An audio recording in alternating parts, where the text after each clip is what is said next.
have MC ABBEY in the building. Yes. Mr. Abiodun Sheriff Olopade.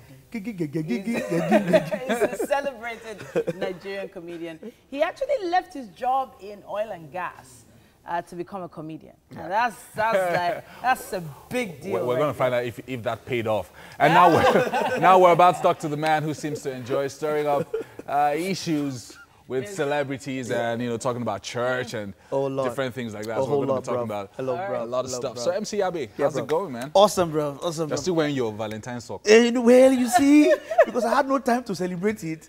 And I noticed that yesterday, I mean, during Valentine's, everybody was just wearing red. They were looking like mobile fire extinguisher. So I was like, no, I don't want to. So I have to. Your own yeah, exactly. Today is my own day. It's red. All right. Yeah. So now, how many years in the industry officially? Officially 17 now. Wow. What? I mean, I was shocked when I went out. I said, 17, wow, don't you? You know, so you started in what year, 2001? I started 2001, yeah. Wow. Yeah, that was amazing. So I know that there must be like some crazy differences between how comedy was done back then and how it's done now. True. It has evolved. You know, way back then, it used to be in the sphere of what we call wording. Yabbies, yeah, they call it yabbies then. You know, then it evolved to you now telling stories or either short stories or long stories and all that. You know, you have to create some, you know, and all that. So, but now it's your experience works. You speak from your experience. You speak from other people's experience. You speak from what you observe. You know. Globally, you know, and all that. So it has evolved. It has really evolved, right? Let's talk about how eventually your relationship with God also affected your comedy and how you infuse scriptures into some of the things that you do, making people laugh in church and things like that. That's one of the hardest things to do. True, very correct. People laugh in church. Because you have to weave in. The pastor of the church is sitting there. Yeah, you have to be very careful to so you won't step on toes. Yeah. You know, first of all, I thank God that I started in the church as a church boy. Not as a comedian, but as a church boy. I mean, born in, I was the first to start to go to church in my family. You know, at the age of 8 years old, I was already committed in church. I was born again at that age. You know, so we're going for evangelism and all that at that age. Wow. You know, so I was already used to the church setting. Okay. And it defined me and still defines me. All right. So when it got to the time I have to express my giftings in comedy, it was easier for me to pick from my familiar, which is my church setting, what I'm used to in church, things we see in church, things sometimes I read the scriptures, I see something else, and I laugh. I say, whoa, God, you must have a good sense of humor.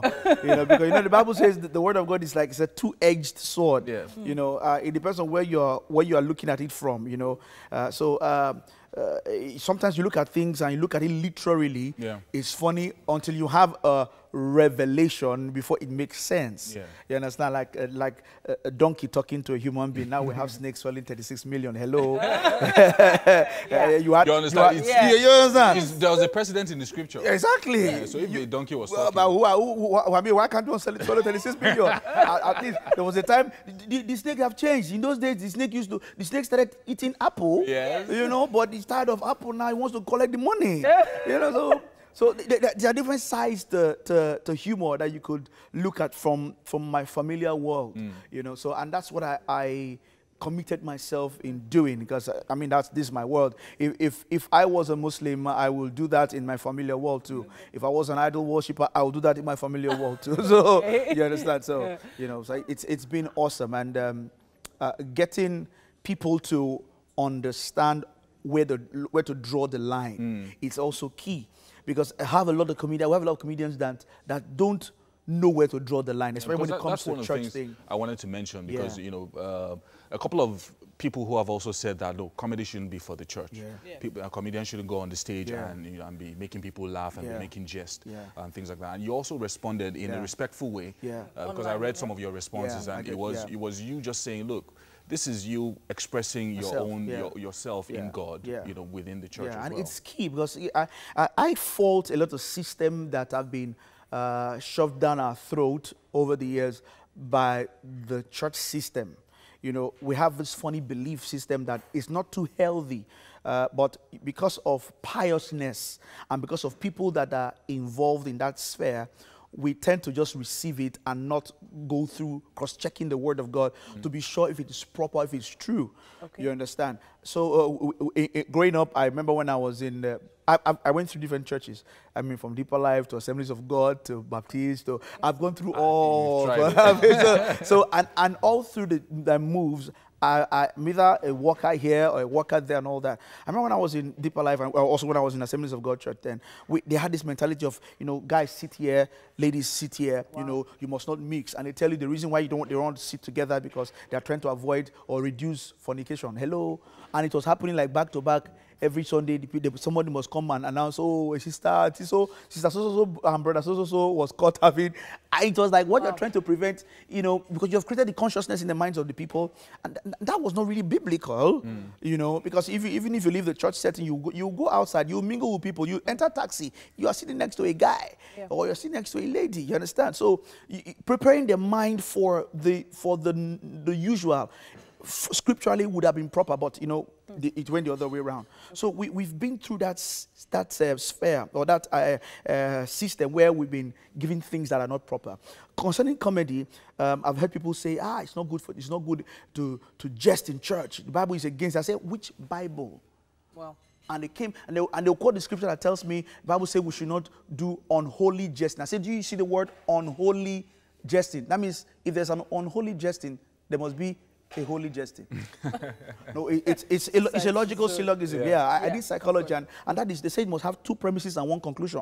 Well, yeah. If there is an unholy jesting, that means there must be a holy jesting. And the Bible listed it, unholy jesting, and it comprises of filthy talking, dirty, whatever. So, if I'm not doing any of this, and I'm doing holy jesting, will you say I shouldn't say it?